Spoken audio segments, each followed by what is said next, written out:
સુરતમાં ફાયરના જવાનોની તાલીમ યોજાઈ। 2016થી 17માં ભરતી થયેલા તમામ જવાનોની તાલીમ યોજાઈ।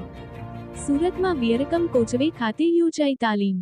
નદીમાં લોકો ડૂબે ત્યારે કઈ રીતે તેમને બચાવવા, ક્યાં ક્યાં સાધનોનો ઉપયોગ કરવો જોઈએ, વરસાદમાં કઈ રીતે પાણીમાં લોકોનો બચાવ કરીએ, પાણીને લાગતી તમામ સાધનોનો ઉપયોગ કઈ રીતે કરવો, જોડાયેલા તમામ નવા ફાયરના જવાનોને આપવામાં આવી તાલીમ। Bureau report, Surat.